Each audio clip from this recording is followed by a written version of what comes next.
Oh, Michigan International Speedway, MIS, Indy cars and NASCAR and all that stuff.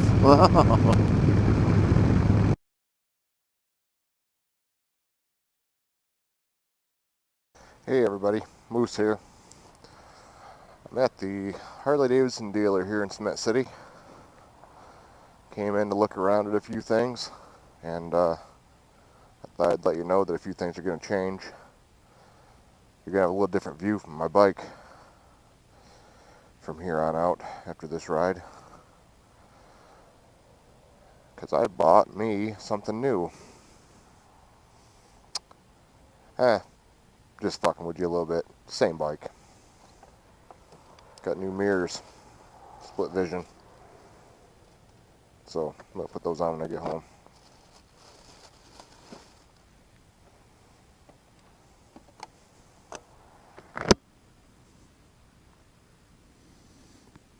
Still be a different view though.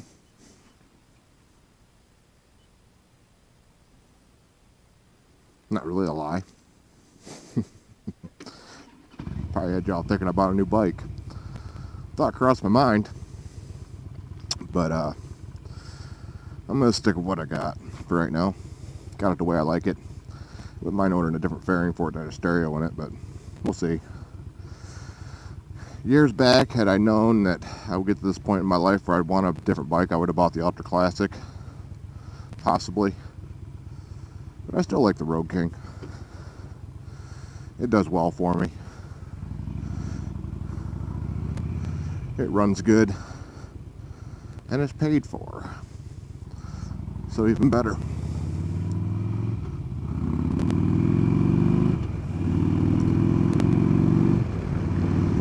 I got the camera tilted back a little more than I did yesterday. So hopefully the view will be better. And I moved the remote to the Cena off the hand grip, put it on my handlebars, because even with the longer hand grips, it was just too annoying reaching over to get to my blinker and high beam switch and stuff like that. So I moved it over there between that and the pouch, and it seems to fit in there really nice. It stays there good. I can just reach over and hit what I need. So I think it'll work out just fine. But yeah, so I wanted a pair of mirrors for the bike that gave you the split vision, a little mirror on the side. And I wanted to do that without adding a round convex mirror to the mirror I had. They wouldn't have worked well on these. Maybe on the original mirrors it would have been fine, because they were more of a square design with the oval rounded edges. But I have no idea what I did with those mirrors. It's been so many years since I changed them to these teardrop mirrors that knowing where they were right offhand it's kind of difficult.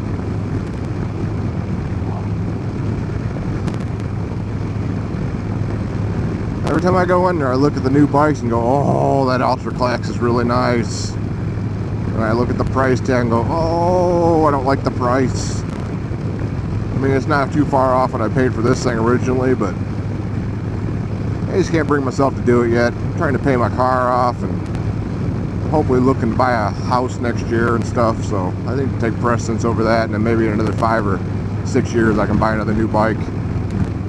This thing's 10 years old now and she runs just fine. I have her looked at every year and I have work done to it here and there to make sure she's running good. So until the time arises where it's either going to cost me a fortune to keep this bike, and it would be cheaper to get another bike, or I find a way of buying another bike, I'm going to keep with this one right now. I think my own house would be better than another bike. So, yep. It's about, I think when I left the house it was 36 degrees out. Here on it's March 20th, 2016, Sunday. It's around 3 o'clock right now in the afternoon. Warmed up a little bit since this morning. This morning it was in the high 20s, so I waited. And it's not too bad. I mean, my hands are a little chilled, but other than that, I'm pretty warm. This new helmet works out really well for keeping out the cold air, so I'm pretty happy about that. But this is probably one of the smoothest roads we actually have in Michigan right now. That, well, shouldn't say that, not Michigan in general, but near me in general. This is probably one of the nicest paved roads we got left.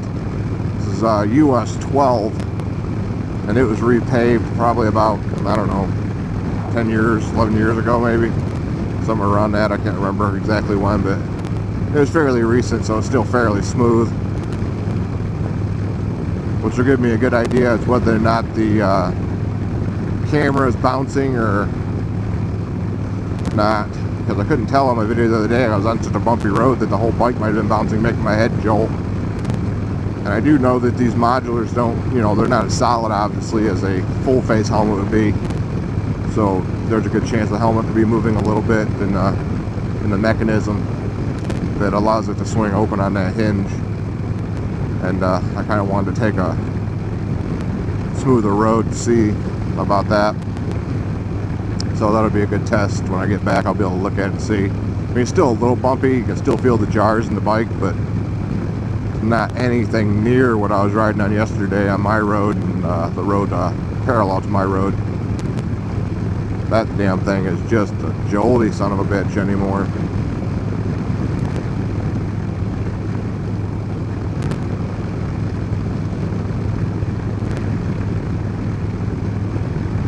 Well, I really don't have a lot to say.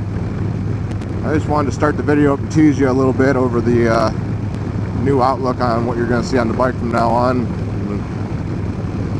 And to show you the new mirrors I actually bought after the little teasing was over.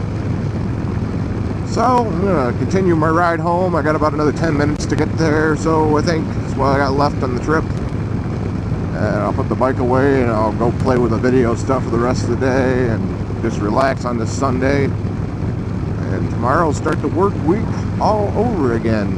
And this will also give me a chance too to check out the new camera angle. I got the camera tilted all the way back against the helmet. It's funny when you look at a helmet that the camera might look like it'll be a good angle, but once you get it on your head, it's not. But anyways, you all ride safe out there who are riding, and those who aren't riding yet, ride safe when you do. This is Moose, and I'll talk at y'all later. Bye.